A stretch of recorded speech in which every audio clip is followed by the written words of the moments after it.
Good to see you guys. Thanks for being here, everybody. We good to go? Everybody ready?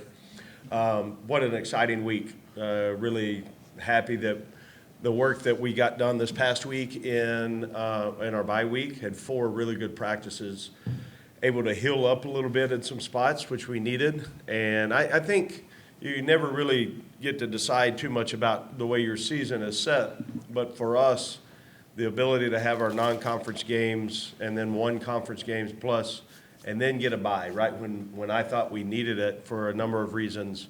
Mature teams are able to handle that. They're able to look at what we need to get accomplished and how we're going to go approach it, and then they go do it. And our team did. So I was excited about that. I thought we made good progress in a lot of areas. We had a lot of really good fundamental work, but we also challenged staff and team that if they would have moved the game to last Saturday, we would have been prepared and ready to play. So anything that we do, in my opinion, up from this morning's practice all the way up through the time the ball is kicked off is bonus work for us on our next opponent. So excited about what our kids did and our team did, and I think we're a lot better team right now than we were last week at this time.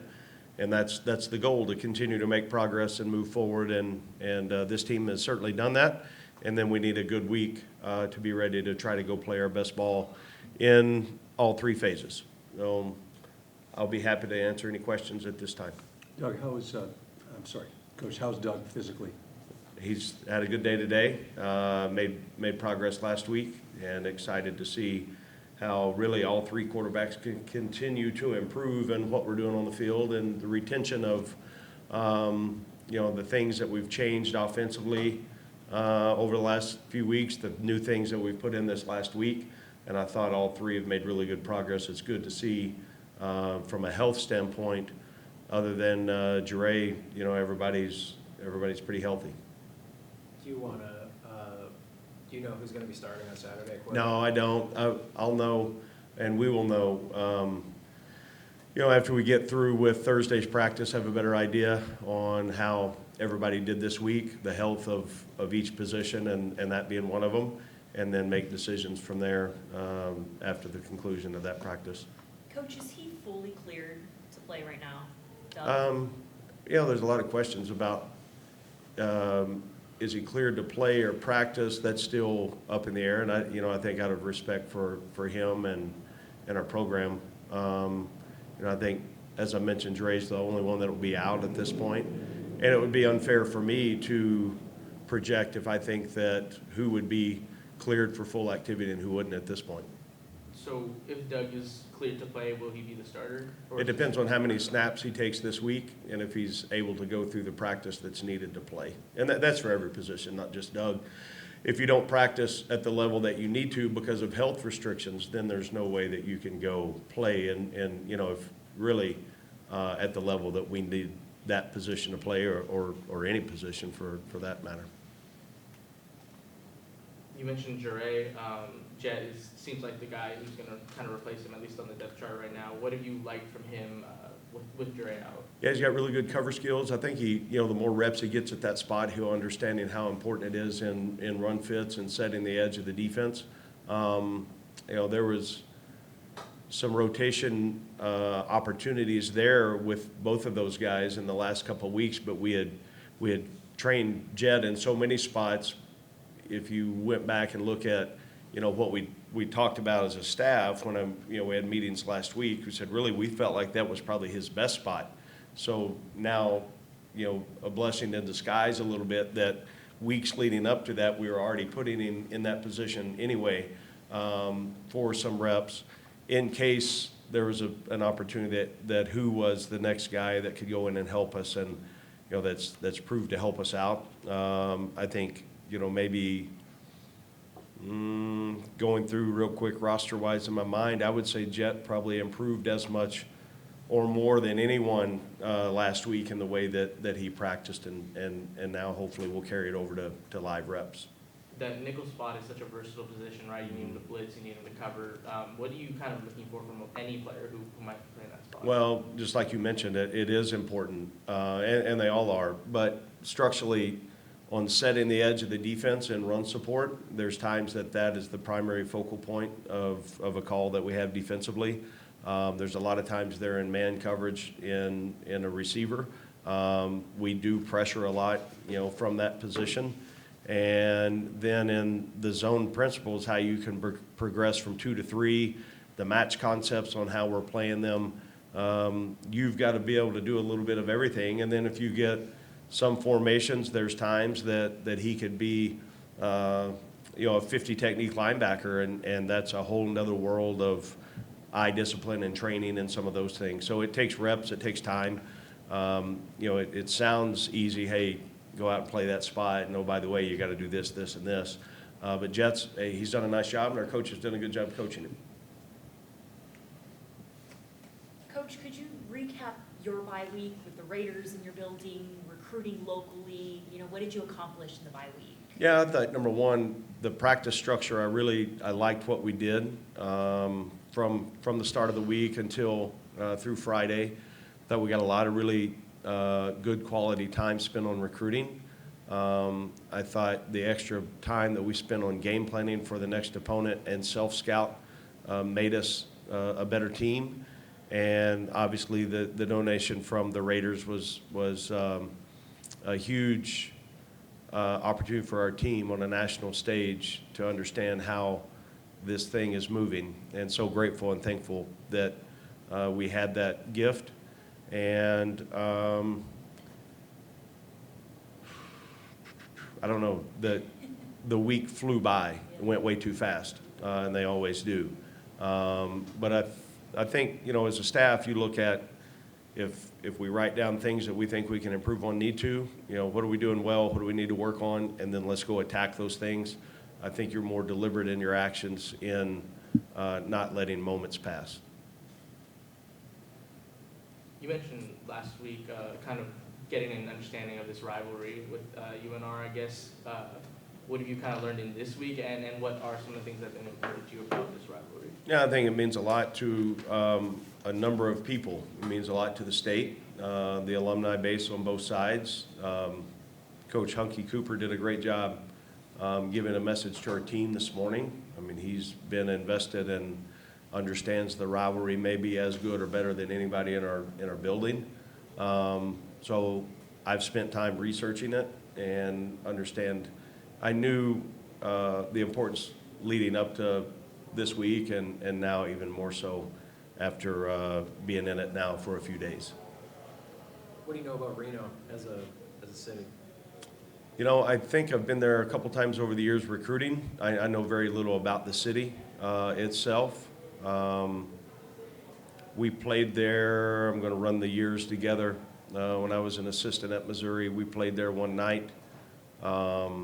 So was there, during that time. I haven't been there a lot over the 20 whatever years I've been coaching. But we'll be excited to get there, anxious to get there on Friday, and then look forward to an opportunity to go compete. What would it kind of mean to you as a coach to be able to sweep the 2 rivalry games for UNLV in your first season? Yeah, that's the focus and the goal. You think of things that are going to continue to put your team into having success. This is the next conference game for us, which is obviously important. The next game on the schedule, but nobody wants to hear that. This is a dang big game, and I'm excited to have the opportunity to take this team into that arena and go play. What do you think of their quarterbacks? They have different skill sets. It's their starter is a kid that I recruited at Missouri. Knew about him from his high school in Texas, and really impressed with the way he's playing. They've had opportunities this year, obviously up big on Texas State. Idaho, I think, is a really good team. Played really, really tough. Reno had a chance to beat Kansas. I mean, they've been in some close games. They've had opportunities. Quarterback run game is something that has been big for them. And then now, the guys that are rotating in now at that spot, a little bit different element that they both bring. My suggestion is we'll get their absolute best shot. And what I tell our team is they're going to get our best shot. So we've got to prepare really well. And if we do that, it'll be a heck of a game. You've got all these sacks and tackles for losses the last couple of games. So with Lewis, how do you approach it? Because obviously you got to set the edge because if he turns the corner. Yeah, he's a talented runner. He's a strong runner, runs behind his pads. Again, I think he's a really good quarterback, and because of the way he competes, he looks tough, man. We've got to do a great job if we get a chance with a hit on the quarterback. We got to be great tacklers because he's strong lower body, runs hard, runs well, runs behind his pads. Really doesn't take big shots. He's smart on how he runs. But we've got to do a great job on swarming the football because he's hard to bring down, and he's elusive. Plan-wise, we've got to be able to disrupt the quarterback play. That's when we're our best defensively. So I think that Coach Shearer and the defensive staff continue to find ways to try to do that. And then there's going to be times you've got to win a one-on-one battle. You've got to beat the offensive tackle, or you've got to get off the block and make the play. So the opportunity for us to teach what those lanes look like, making sure we're not getting too far past the ball, the ability to retrace and come out of the stack and some of those things up front, you've got to have an understanding of what that looks like, and doing your job on that specific play and that call is so important for the success that we'll need to have to be able to contain him. Coach, you mentioned earlier that you feel like the bye week came in at the perfect time. Can you expand on that and how that impacted the preparation for Reno? Yeah, I think you look at since August 3rd until whatever the date was after the Hawaii game, it had been a long stretch. And I think for us, on when we needed it from a physical standpoint, was about perfect for us. And now how we were able to practice last week and then get a jump on what I think is the biggest game of the year up to this point. We needed the extra days, and I'm sure glad that we had them. And I think our team understands on the approach that we took how important this week is. What determines if B.J. Harris is a full go returning? He's on the depth chart. Yeah, he practiced well today, took a lot of reps, and we'll see once we get into, tomorrow will be a full padded practice, how he can go rep count there and then make decisions for Wednesday's practice, and hopefully he'll continue moving in that direction to help us. Is there any kind of timeline on Trey Williams? I said last week it was weeks, and that hasn't changed. He's, at this point, the last appointment he had was ahead of schedule. There is also a time, a stretch of time that he has to heal. And he keeps telling me he's a fast healer. So like everything else he does, he's in full attack mode. So I wish I had a better answer. I don't. It'll be a couple more weeks would be my estimation before I have an idea on really, is he back able to compete. You don't have a backup listed behind Jed at that nickelback spot. Who else are you expecting to kind of get snaps? Yeah, Jono can play in there. Jackson Turner can play in there. Cam Jenkins can play in there. It'll be one of those three guys. Trent Holloway got some reps in there as well. I think any of the combination of those 4 to 5 guys could step in and play the spot. For Jaden Mayava, who's thrust into that job, can the bye week give him a chance to maybe catch his breath a little bit? Yeah, I don't. Jaden's really embraced the opportunity, just like. And again, we go back to when we started practicing. Every single guy on the roster got exactly the same amount of reps on the same call and the same script. And so it's not like the workload has become more for him. He also, in the role that he had at the beginning of the season, he was in the building more than anybody in his preparation habits, and that hasn't changed. I mean, it hasn't changed him.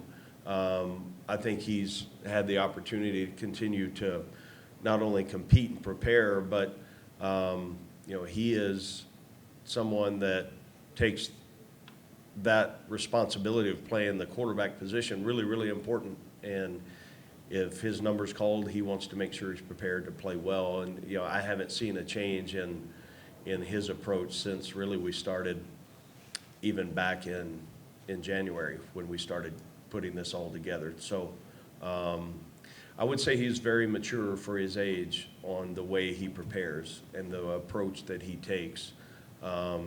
Pretty stoic in his nature and how he approaches things.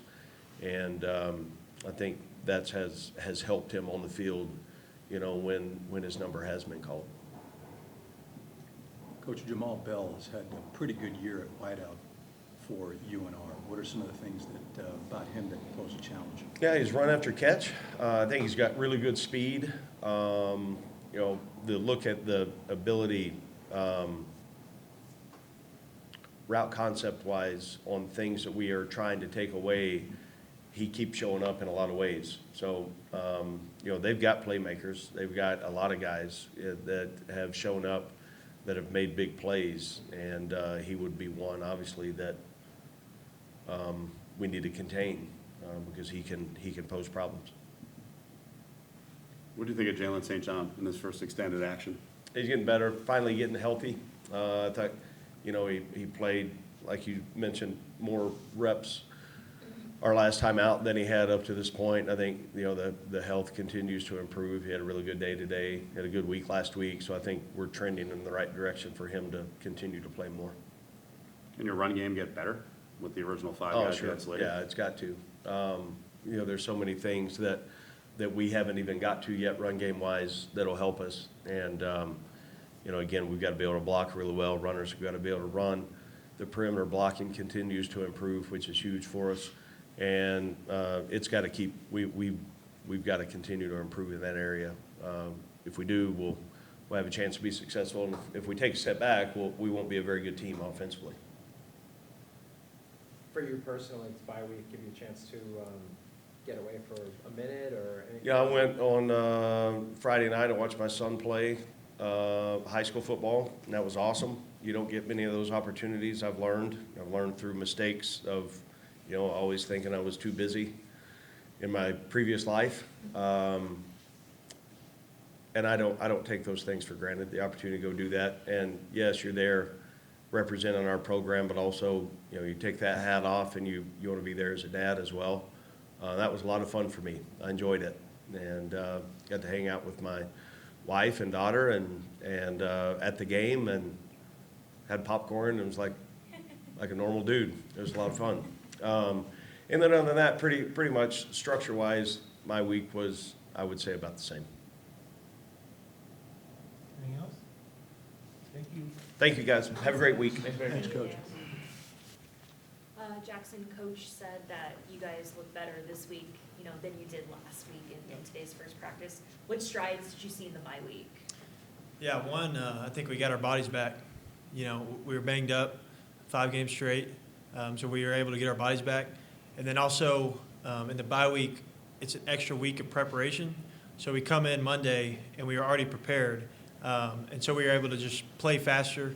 And then, like I said, our bodies were back, so we just felt better running around and everything. Yeah. What confidence are you seeing from the defense coming out of the bye? A lot of confidence. I mean, Coach said it, but today we looked really good. We know how good we are and how good we can be, and we're confident in that. And we know that we're going to have to step up as a defense in this next stretch going forward if we want to win the championship. So we're confident and we're ready.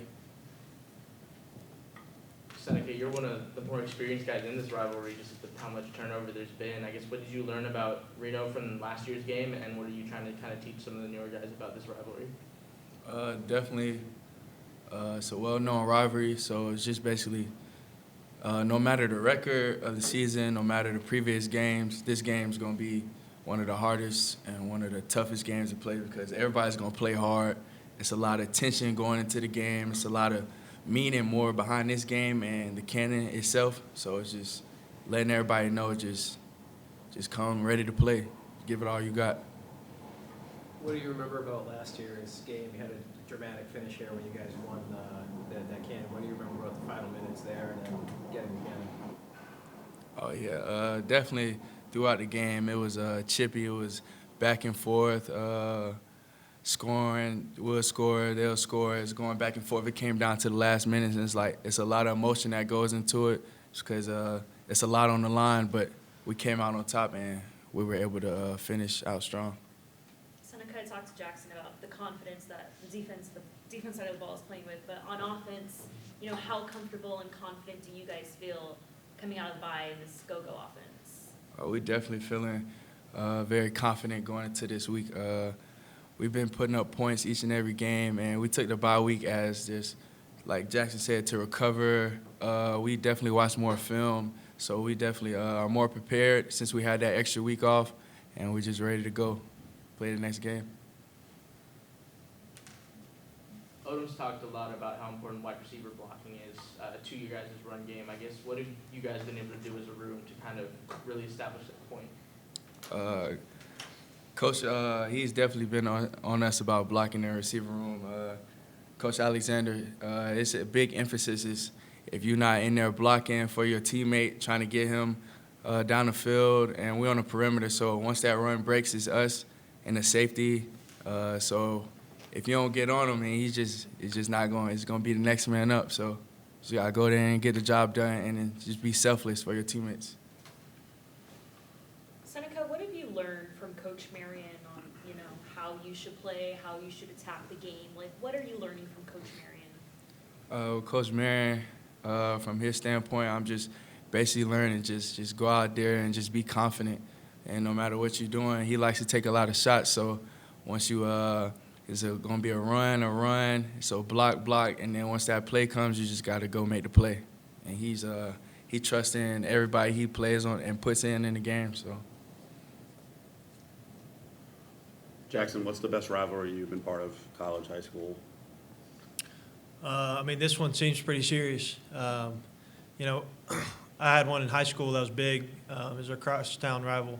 They're about a mile from us, and that was pretty big. But I'm expecting this one to be the biggest. Everyone takes it really serious. You know, in the locker room, guys are telling me what it's going to be like, and I'm really excited to play and, you know, do everything we can to win. How much trash talk was there in the last two games? I mean, regular, nothing crazy, but you know, it's just part of the game. So, but I normally don't hear too much of it and don't give too much of it. So, yeah. How do you make sure guys stay in check when it starts to heat up, and maybe the seatbelt thing might not be the best move right now? Yeah. Well, you want to play with emotion. That's what this game is. You want to have fun, and so do all of that. Without getting the penalty is what I would say. Because when you make a play, celebrate it. You know, you work so hard every day, all week, to go make that play. And once you make that play, yeah, go celebrate, but celebrate with your teammates. And that's what Coach Odom tells us a lot of the time. You can celebrate, but do it with your teammates. And most of the time, if you do celebrate with your teammates, you aren't going to get that penalty.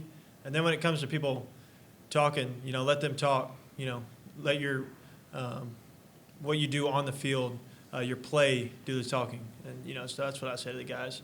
But, yeah. Jackson, the Raiders were in the building this bye week, a $1 million donation. Yep. What does that mean to the team? That's huge. For a program, it's awesome. They're obviously a huge part of Vegas. And, you know, us, that's what we want to do. We want to go play for a team like the Raiders or a team in the NFL.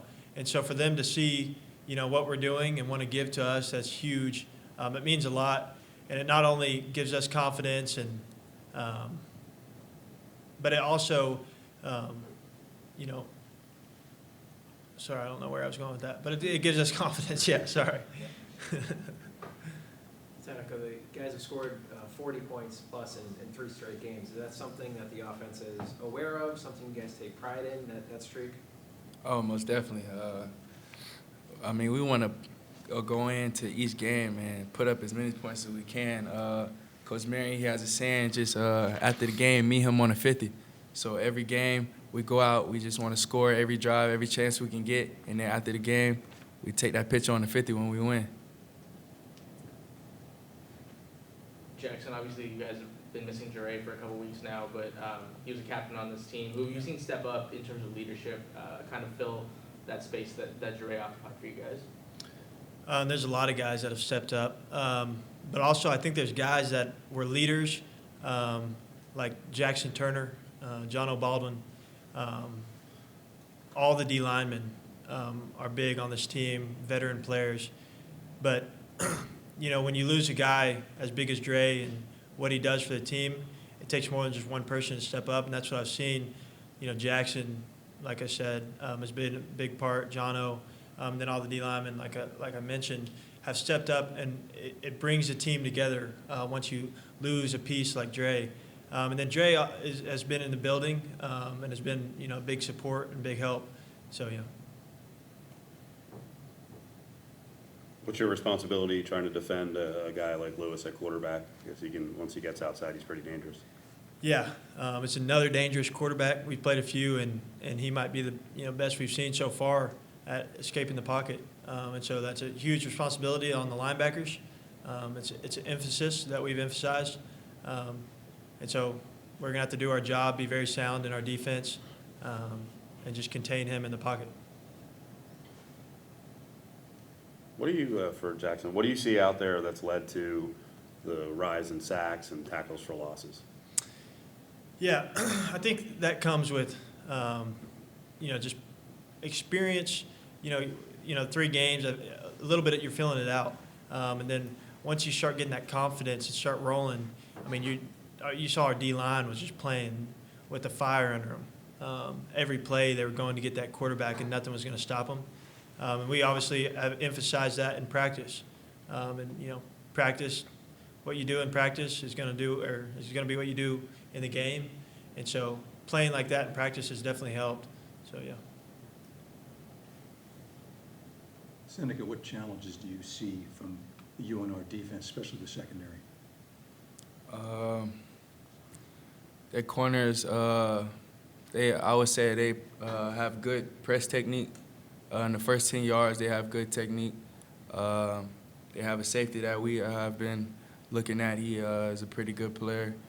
But every week it's just a different challenge. So we're just going out there to dominate and attack. Senika, what's it been like for you playing with Jaden? Obviously, it dug all of last year, but what do you see for him?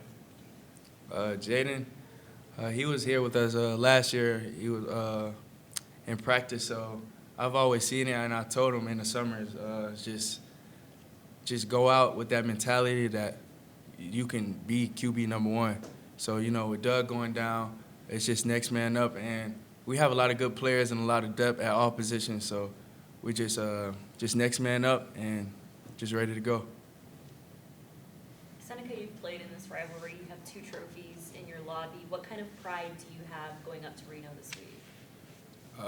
I have to say this is the most confidence that we have been as a team, and I can see it just going around, practicing, just looking at the team.